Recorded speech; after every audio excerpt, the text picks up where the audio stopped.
Business journalist Sucheta Dalal was trending this morning after Twitter users attributed a sharp drop in shares of Adani Group of companies. 1992 में stock market के देश के सबसे बड़े घोटाले का पर्दाफाश करने वाली महिला पत्रकार।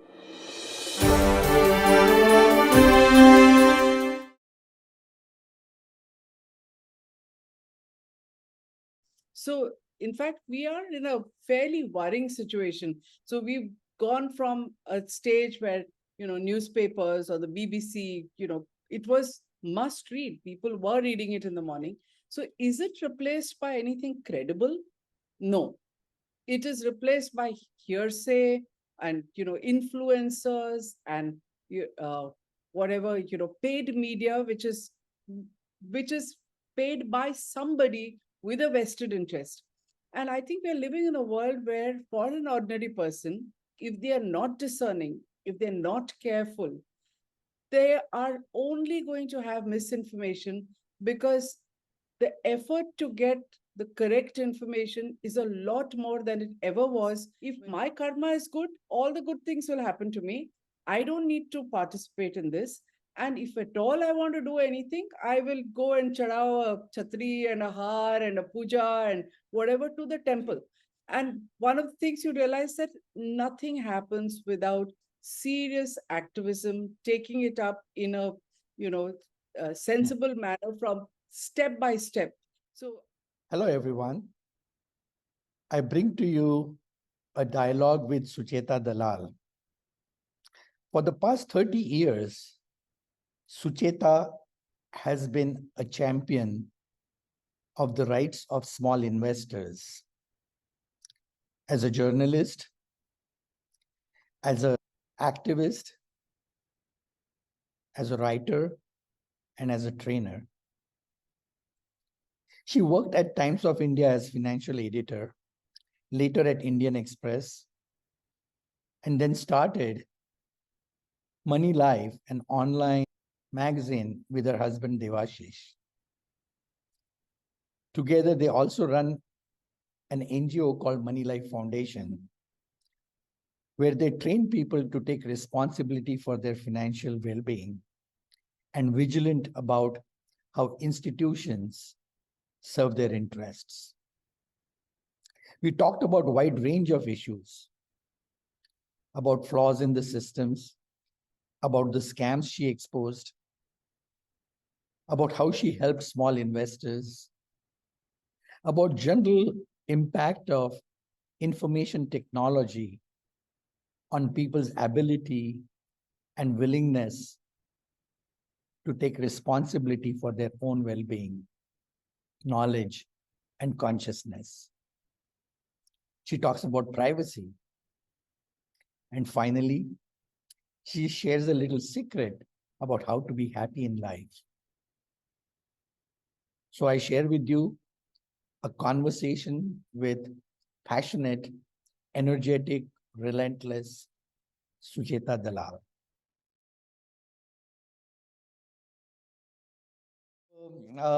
Hi, Sucheta. It's nice seeing you after a long time, because I'm really inspired by your mission and your zeal. I know you've done a lot. You have acted a lot on things that are happening in the world, and like things that concern you, disturb you. You want to empower ordinary investor and citizens with the things that you bring to the surface. But I also am more interested in how your dreams and your imagination of what's possible has evolved. So one of the things that you had brought up in your email, and I want to start there, about making, how do we actually help people have the right information and give them the power to make their own decisions.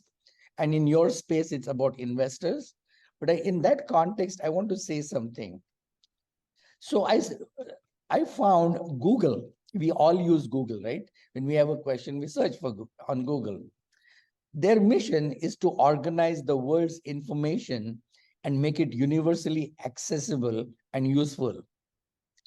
That's their mission. And I think there is a little flaw in that mission, because making Organizing information and making it accessible also makes it controllable, also makes human minds controllable.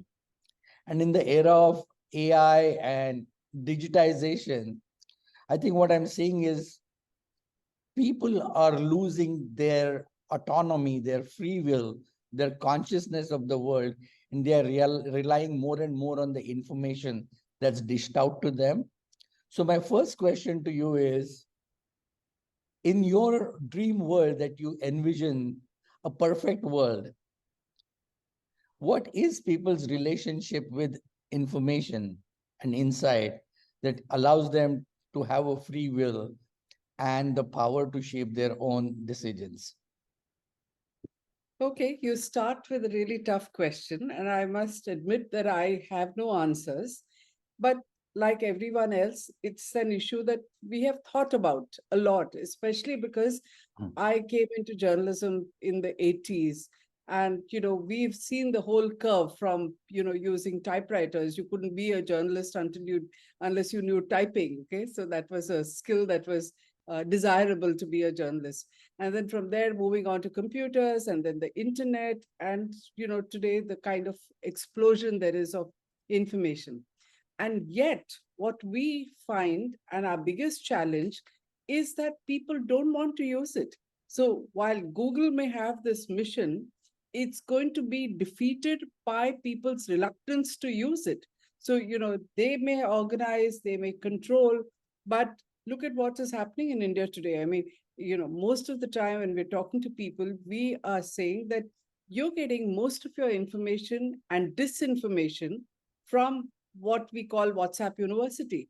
Okay. So targeted information, creating lists of people and sending out false narratives, false information is become strangely the primary source.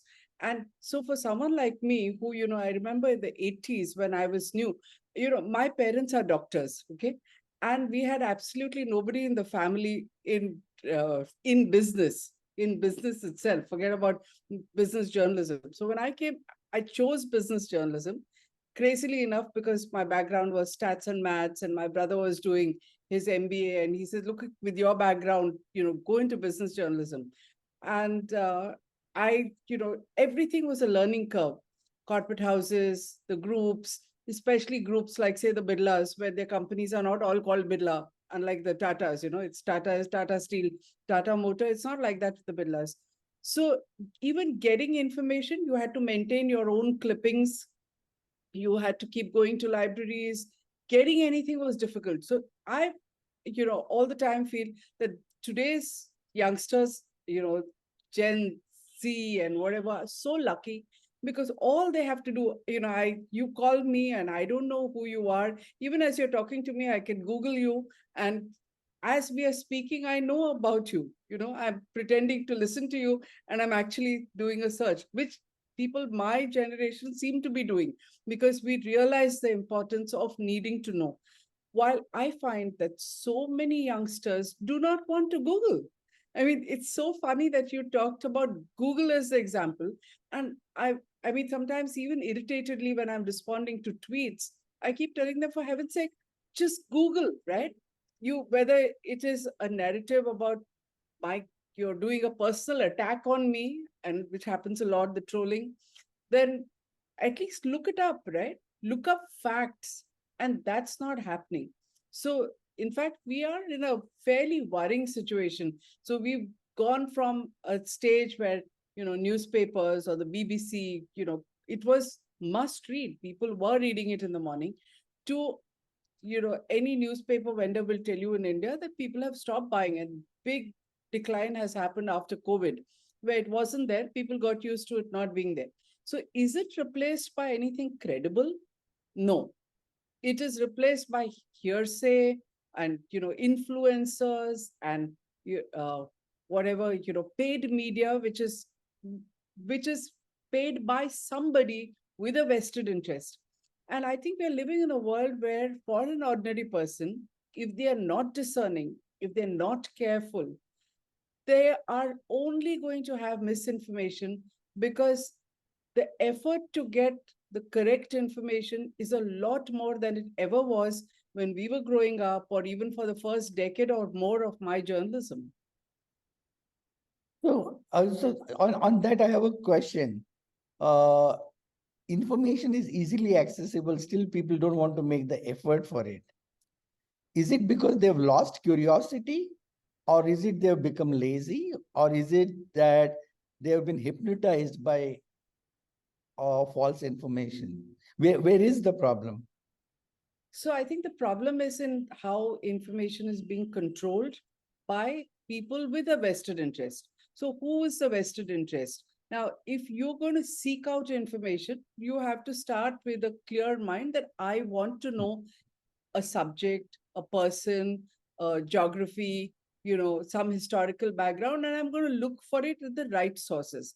But if you're just sitting around and you have been sort of typecast or chosen by somebody to push a narrative at you, then it is the line of least resistance because it's coming to you, right?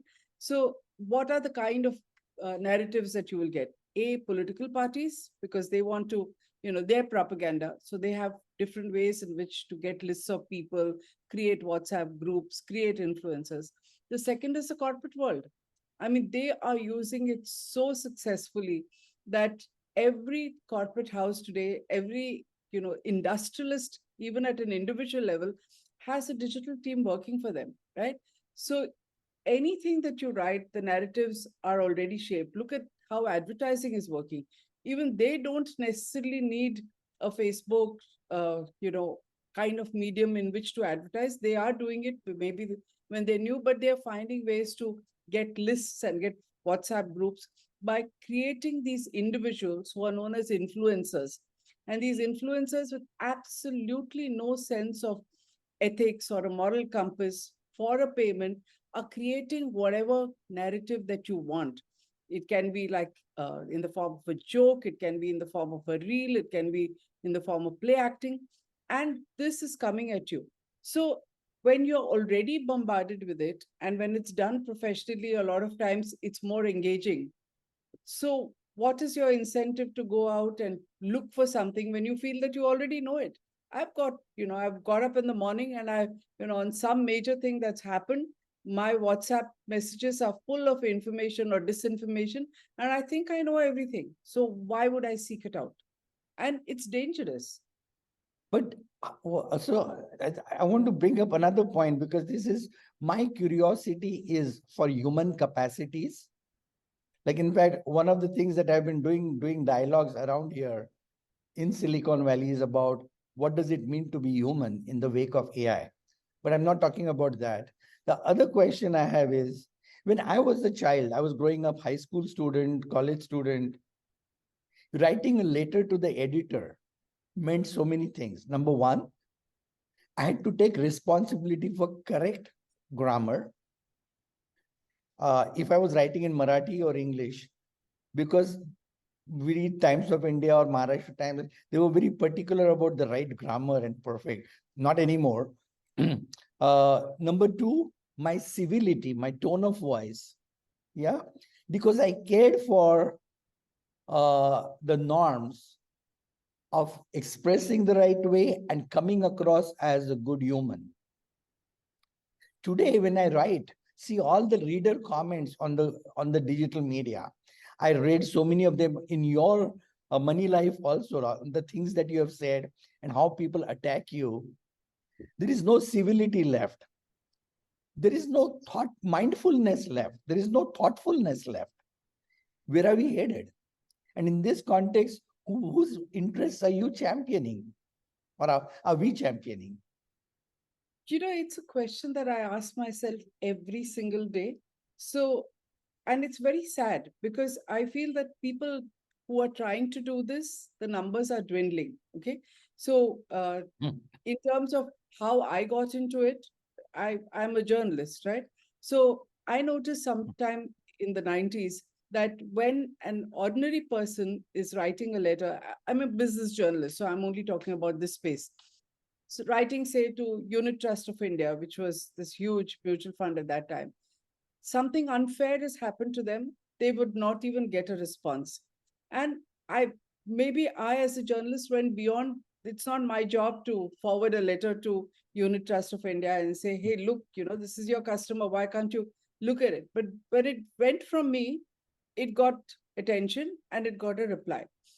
That's how I actually originally started. And then I came in touch with this NGO from Ahmedabad Center, Consumer Education and Research Center. And I was a trustee there for 10 years before I set up my own NGO. And one of the things you realize that nothing happens without serious activism, taking it up in a, sensible manner from step by step.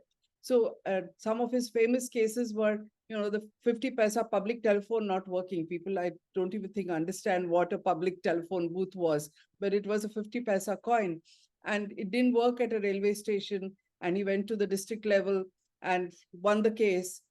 MTNL appealed it at the state level and then it went to the national level. So this 50 paisa, I think, became a few hundred rupees that he finally got in compensation and forced them to change. So for me, a lot of this, the processes that were involved, the time that it took, the number of times you had to appeal to people, and the patience that was required to go from step to step to achieve this small result, So it's I remember the CEO of a rating agency once told me that change in India, because of the nature of the country, is always so incremental that if you manage, maybe I think I was in my 30s then and feeling a little frustrated about nothing happening. We're writing so much, we're bombarding on some issue and nobody gives a damn. And he says, I think you're expecting too much because what you have managed to achieve, which was like, I thought a 5 to 10% change, is huge in the Indian context because the kind of raucous democracy we are with different interests. So it was a slow learning process. What we find today is that it's coming to a standstill because it's a thankless job and nobody wants to come in and do it. I mean, I am 62 and I know that I will have only so many more years of, doing this kind of work. And we are constantly looking for who will take it over and who will take it forward. And you would be amazed at how few people are willing to devote the time and how many think that you're a bit of an idiot to do what you do, rather than it's not even seen as something they would like to do. They actually think, are you a little foolish? Why are you doing it? Why are you doing it free? Why aren't you charging for it? I mean, all these are large issues that we have discussed endlessly, but they don't even want to get into this space. Something very interesting comes to my mind, a metaphor. Be it politics, be it business, be it technology, our engagement with all of that is like a machine, and every machine needs maintenance. Every machine is meant to fail, meant to deteriorate, and unless anybody who's engaging with it pays attention to those flaws coming up, they're not going to be noticed and they're not going to be fixed. So can we not not seeing it as a dissent or a criticism? Can we not just see it as providing this feedback, doing this activism is like maintaining the system? And each one of us has that responsibility. Like Japanese had this system where on a production line, every worker had the power to stop the production line if they saw a flaw. And that improved the quality problems. Can we not look at our systems, be it business systems, financial systems, political systems, as that kind of a machine where every citizen has a string that they can pull and stop the machine and fix it? So, Uday, I think it's very interesting that you should ask this. It requires a huge amount of maturity. And I will go back to I was watching your interaction with Mr. Panikar earlier today. And I think he makes an interesting point there about how America has evolved and it took them 200 years. So, I was pointing out even in my email to you that people have realized that they need to get together for their own benefit. And if they get together, only they're going to hold people accountable, which is so key to a democracy. And I'm not saying, like he says, that, it's a curve. So all the positives happen. Today, all the negatives are also afflicting them. But you have something like Consumer Reports in America, right? Completely independent, fully financed. So if you want to buy a consumer durable, you will get reliable information there. You look for it. Today, you're Googling Amazon. We do not have it. CERC tried to do it. Today, there's no funding. Unfortunately, it's not happening. Okay. Instead of growing into a consumer reports, that these organizations have shrunk and are vanishing. It's tragic because it affects the people, and I'm not able to get enough of people to hear, understand, talk, want to discuss this. I mean, this question that you've asked, in the number of interactions I have, nobody has ever asked this. Where are we going? American Association of Retired Persons, it's a big issue that's going to happen in India. So in the last 3 years, we've done reports on retirement homes, we've done reports on reverse mortgage. Then we don't have public liability insurance in India. We've done a report on that. Each of these to go forward needs people to come out and make a noise. It can't be one small NGO hammering away. So I've taken one issue to the Supreme Court, which is, it's an issue that will resonate with you because you have faced it, which is all the unclaimed bank deposits, shares, whatever, are now taken over after 7 years by various regulators, and they are used for so-called financial literacy, depriving people who are the rightful heirs of access to money that was left by their parents. Okay, so you know how difficult the whole process in India is of even getting a will probated and getting your own money which your parents have left you. I know. What I mean. And, I finally, after reporting, writing to the regulators, Prashant Bhushan, the senior counsel, was kind enough to do this pro bono for me. So I'm in the Supreme Court on it, saying that, you have to create a central platform. And even there, when I started researching, what I found is, I said, what does the rest of the world do? I'm sure they have the same problems. Of course, their systems are not as difficult as India, but the problem is the same. Your parent could die without leaving a will, without a nomination. What happens? Do you lose the money? And I find that America puts it very well. They talk about reuniting the rightful owner with their money. And they've gone far beyond just getting mutual funds and bank deposits. They're even looking at, some tax. If you're supposed to get a refund or your last employer hasn't paid you, they're helping you get even that back. I mean, we're so far away from it. I have finally filed a PIL, but what we need is enough of people to say, hey, look, these are issues that affect us. So if you look at India's middle class, it's in millions. So the number of people who over 13 years ought to have been members of MoneyLife Foundation, and it's free, okay, should have been in lakhs at least. But no, they look at it, they will not join. And what is joining? You don't have to do anything. You don't have to pay me. If you join, you will get an email in your mailbox, which will tell you issues that we are taking up so that you are informed. We have, counseling on various subjects from real estate, which, as you know, in India is so difficult. And you're getting all that free. But it is in your interest to know that if we are going to be a cultured, civilized society, we're not talking about democracy and whether you vote for Congress or BJP and whether you're pro-Hindutva or you're not. But these are issues that affect you because it's your hard-earned money. But I have a tough time convincing people even about that. There are people who will watch my video blogs and say, oh, why do so few people watch it as compared to some kind of influencer video on, some frivolous compared to Sadhguru. Sadhguru or some frivolous reel, And I mean, I look at it and I tell myself, hello, you have a role to play. If you send it out to 5 people saying, hey, this is important for us, I will have 5 more viewers. But at the end of the day, each one has a role to play. It's not that, she's doing something because she's getting paid for it. This is all unpaid stuff. So I can't see. So if we had gone the American way, even 200 years, we should have first evolved to that level where people understand that these kind of organizations are about them. So all Indian NGOs are going through a tough time in the last few years because government doesn't like funding, is questioning the sources of funding, don't like foreign funding.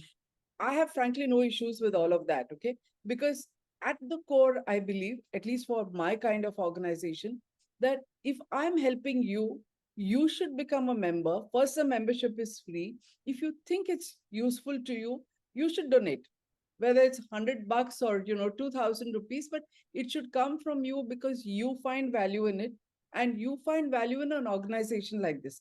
I'm sure all the AAA and AARP and Consumer Reports began like this. They must have begun 100 years ago.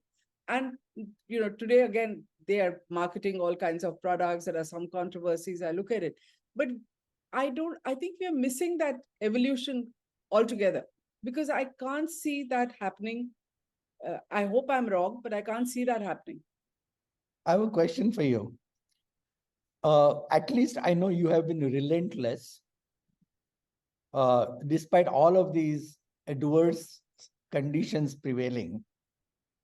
What are the areas where you found success? Okay. Difficult. Success is, it depends on how you look at success. Okay. So, have I been successful in writing what I want to over a 35-year period? Yes, I have. Okay. It's come at a big cost. But anybody who decides that they want to do this kind of stuff has to pay the price. But you could say I've been successful in being able to sort of write about things, expose things, say what is good and bad, but it comes at a cost. So, one of the things that you had asked me in an email is what is the difference between business journalism and, say, political journalism? So while I was thinking about it, I told myself that business journalism, unfortunately, the investigative kind, is very different from any other kind of journalism. Because in most other kinds, writing about sports, you can actually get quite close to the people that you're writing about without reaching the stage of being biased one way or the other and putting that as part of your output, right? Politics, I feel you have to have a distance, but I think you can still maintain it. It does not get maintained, as you know. That's how people transition to suddenly join political parties and becoming Rajya Sabha MPs. It doesn't happen unless you get too close and too involved in the ideological narrative of a certain party. But in business journalism, I get the feeling that business houses don't want you, right? Because they think that they can get the positive coverage through advertising and the PR agencies that work for them. So if there's a positive write-up, it's usually attributed to the PR agency having done a good job of brainwashing a journalist, giving talking points and getting... Or they can make a deal with the proprietors. Exactly. So you can get a deal where you get your editorial as well tied up with your advertising spend. Minute you write a negative story, then every kind of issue comes into it. Are you paid by someone? Why are you against me? So it's never about, did you do something wrong and that got exposed? Did you do something that was illegal, that's bad for the country and needs to be exposed? But it's about, what is your problem with me? So why is this person writing it? Is she paid by a rival? She, he, whoever, everybody faces the same thing.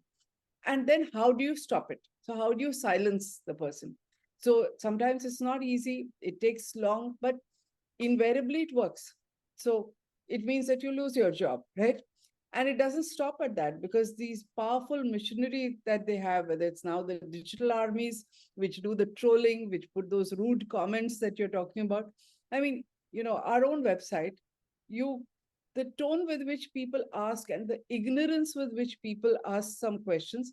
I mean, you're reading it and you say, didn't you read what I write that you come up with a comment like this? And it takes a long time for you to realize that, no, this comment is coming from another space, which is that you're probably paid to put out that comment. And, it's called, when you tweet, the joke is that you get paid 2 rupees for each tweet. So you write something.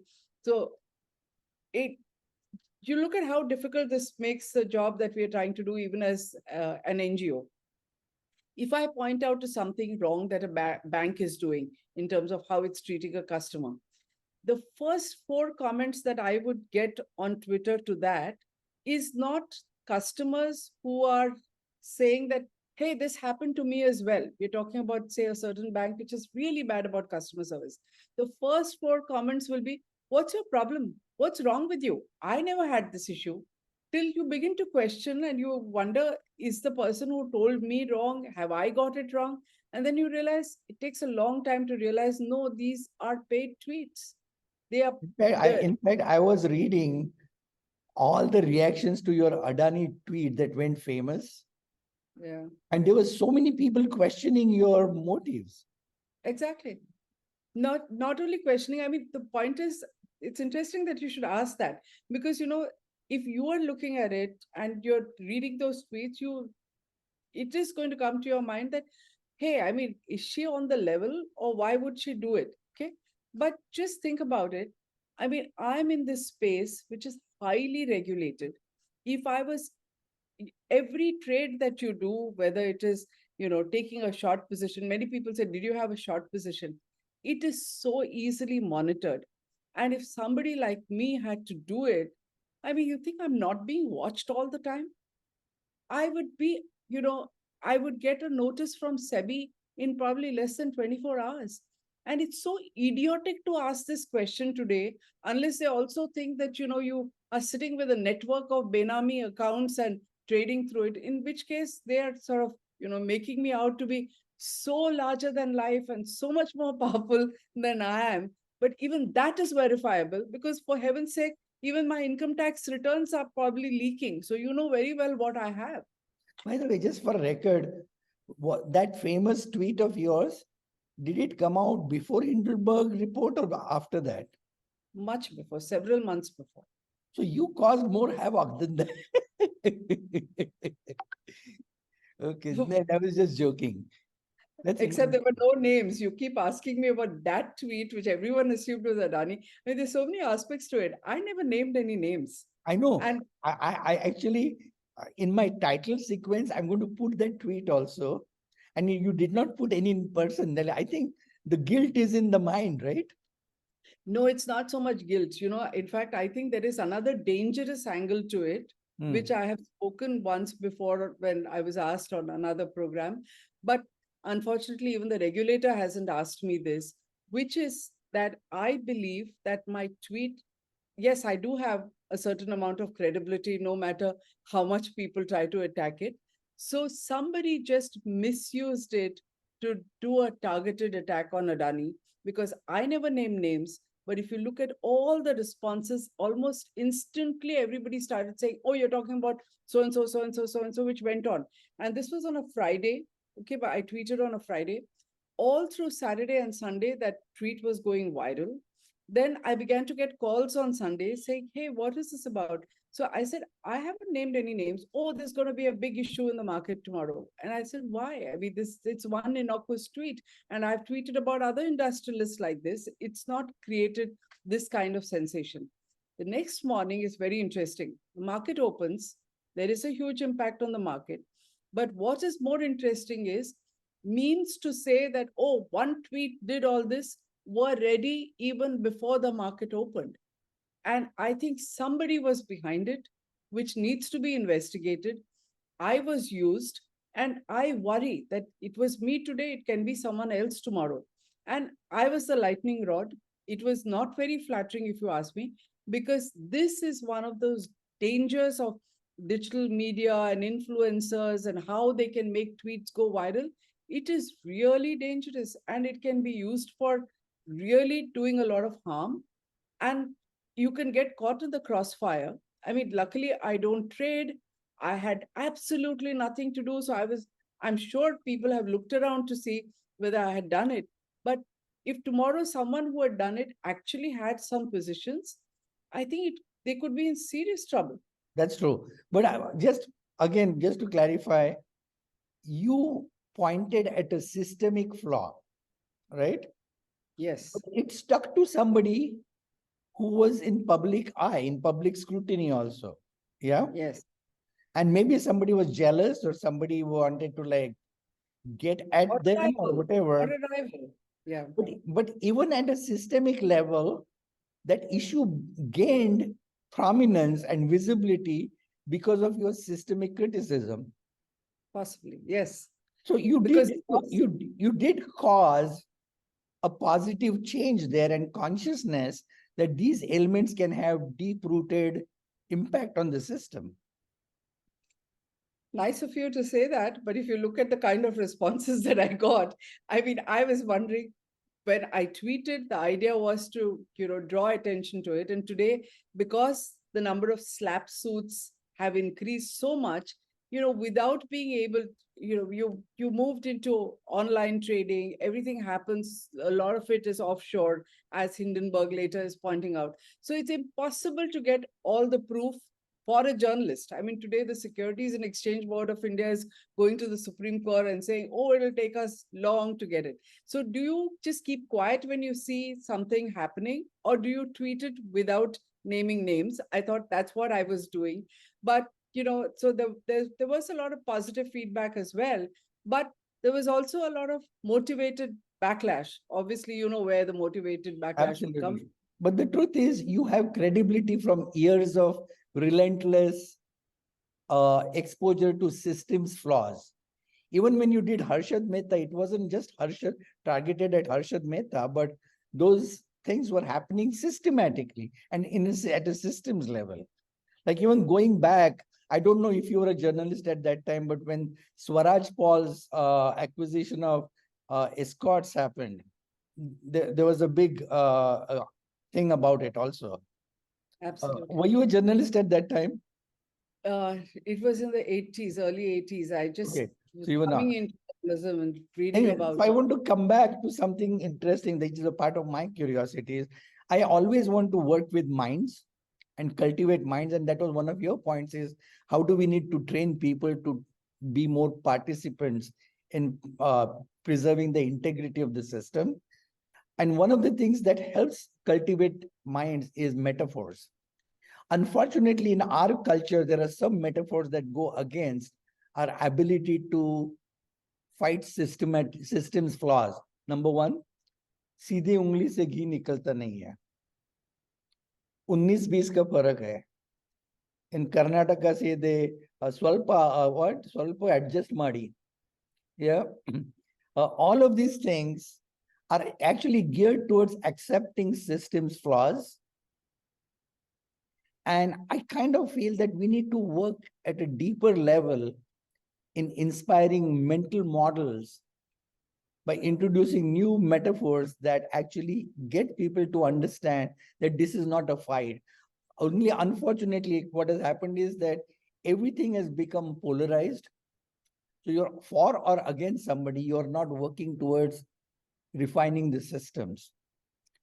I was talking to Sushma Iyengar. I don't know if you know her. She works in Gujarat, Kutch with artisans and women.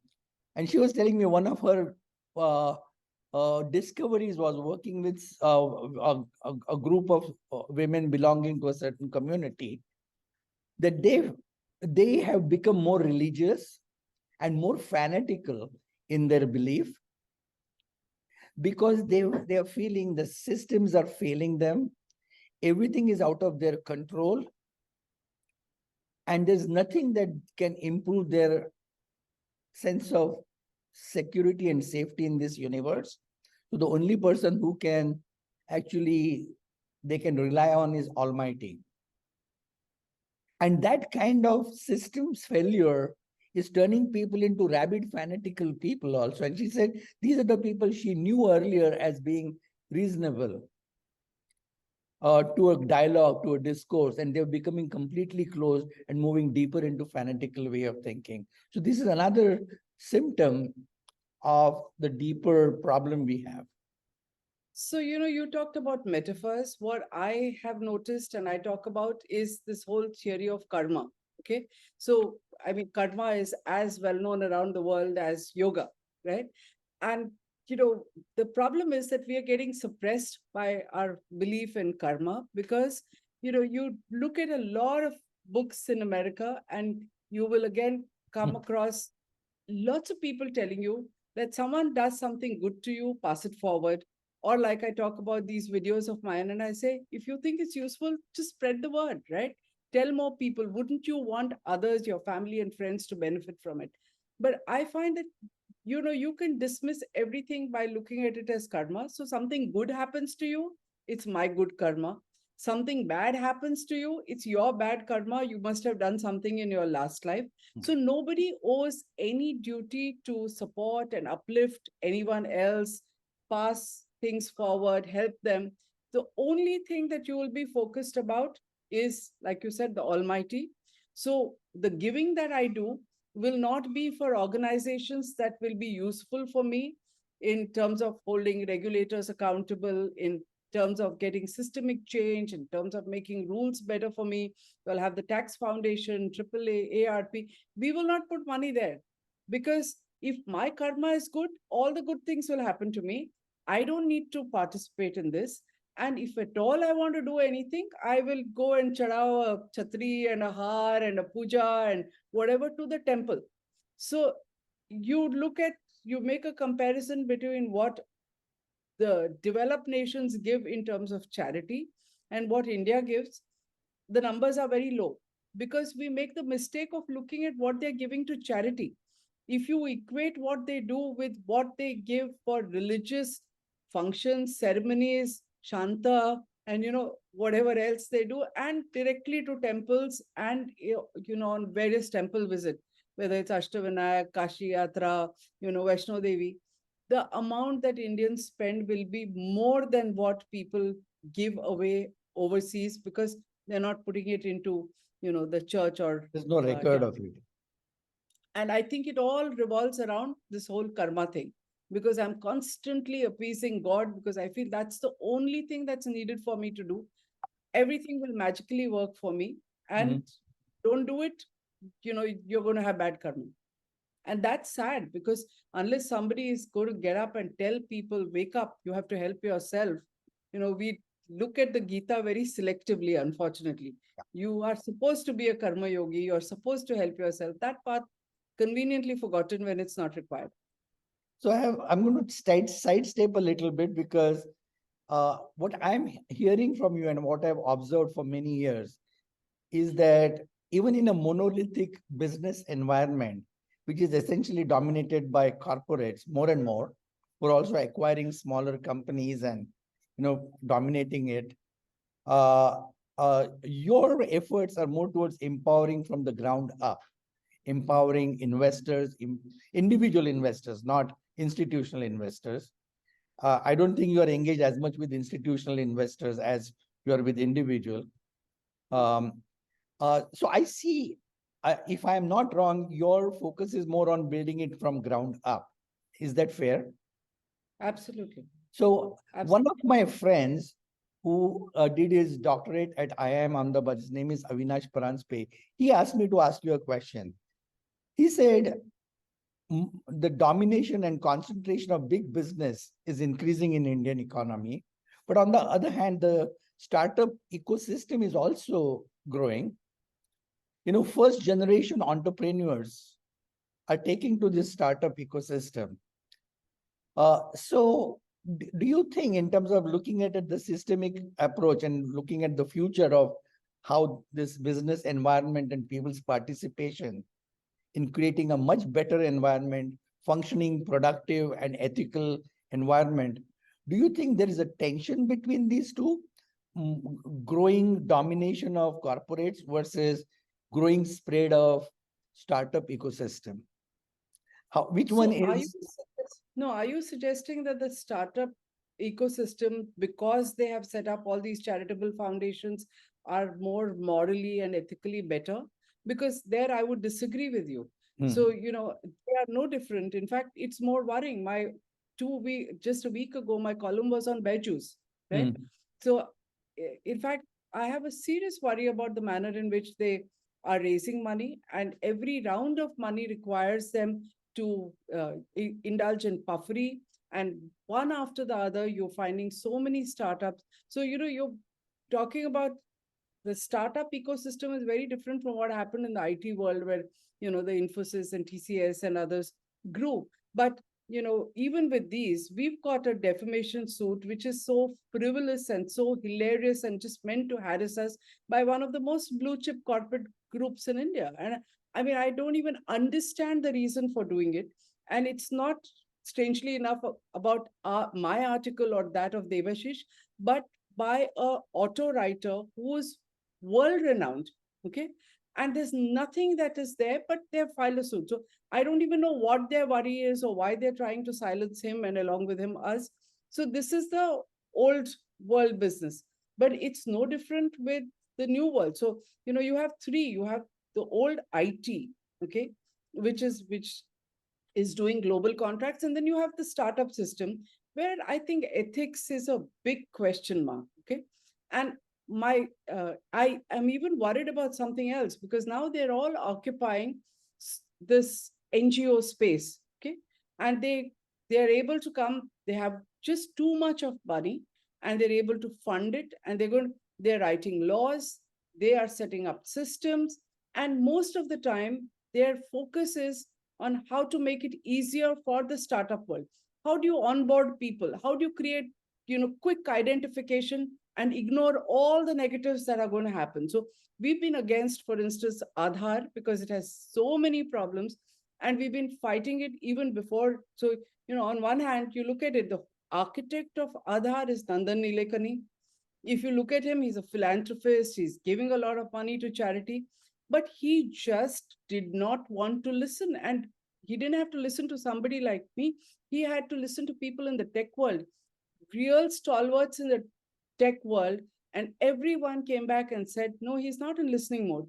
And the problem with cloning fingerprints and everything is now visible. Who is it affecting? It's affecting the poorest people. So I have as many issues with this sort of business where just the entire focus is on your ESOPs and the value of the shares that you have, because those are what are making you into a billionaire. And you just don't care. That's why Bejus, which started as a learning app, family of teachers, look at where it went, isn't it? And you're Absolutely. seeing this over and over again with so many people. And when we talk about the one more little point that I want to make, when I talk about what are we doing to our moral compass, okay? So people are being spewed out of management schools. Not everyone is IIM. So the smaller management schools, they go and become relationship managers in banks. And whether it's with banks or insurance companies, the focus of their job is their target. If they don't meet that target in 3 months, they lose their job. So every time we do a seminar on how to be safe and smart with your money, I tell people that, the person who cheats you today is not looking like a crook. He's coming to your house. You're offering him a cup of tea. He's probably wearing a tie. He's being super polite.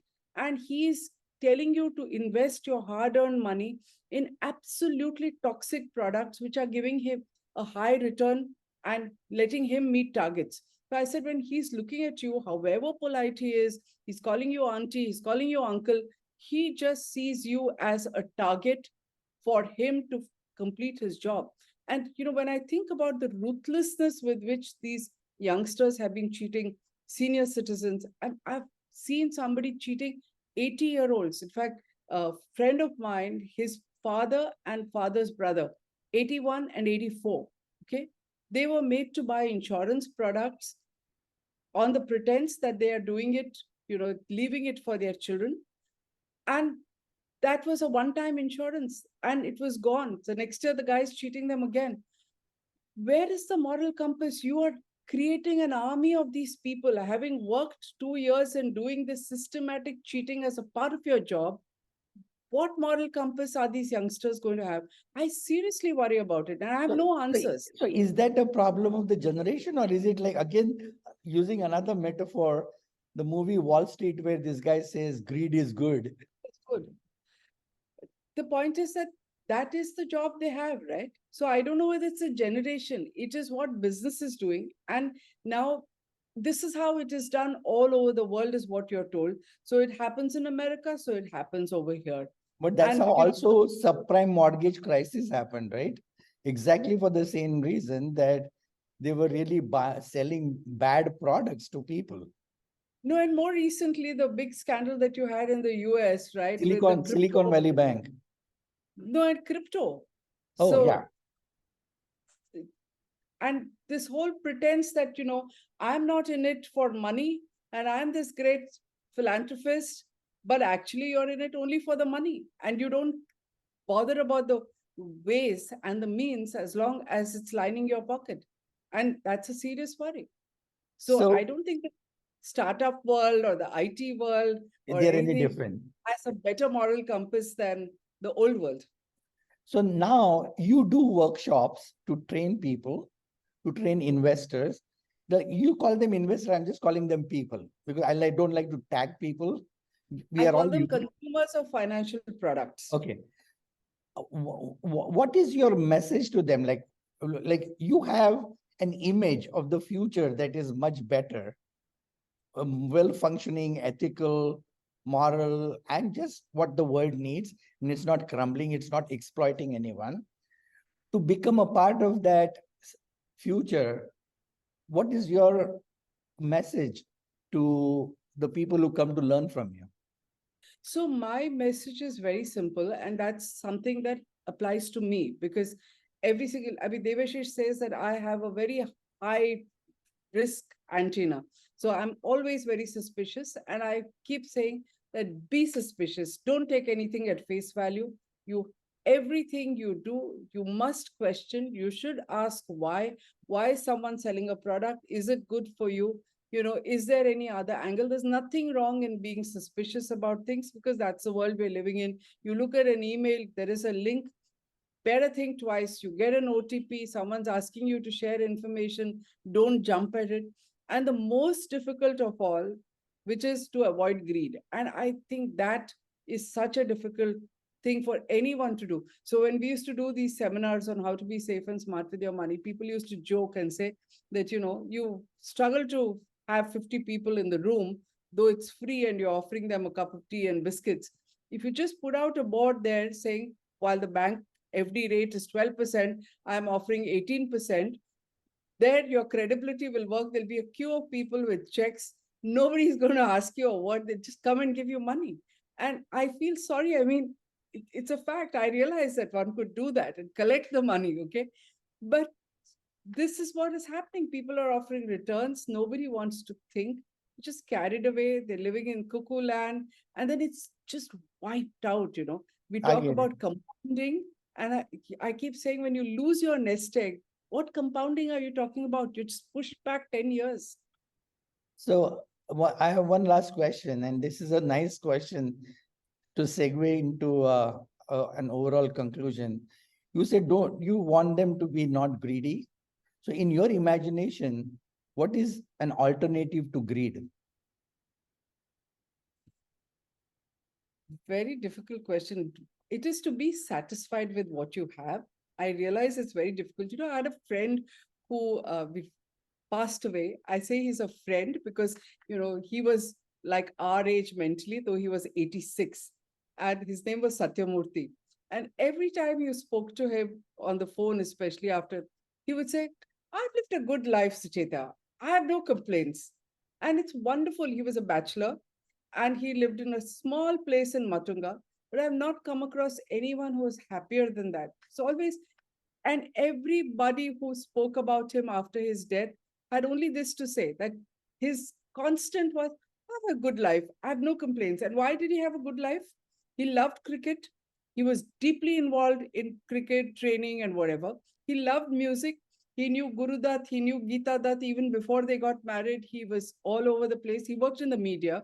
He used to watch movies and review them with the best reviewers. He used to watch cricket with the best. There's nothing, so when you're satisfied and you get what you want to, I think, someone up there ensures that you have enough. If you want more and more and more, you may not get it and you'll always be dissatisfied. But if you're satisfied that what you have is enough, then you would have no complaints. And I think I am. I would like to emulate Satyamurthy. Sometimes I get a little frustrated, but I think by and large, I have enough. जरा पीने दो, कल की किसको खबर, एक रातों के निधन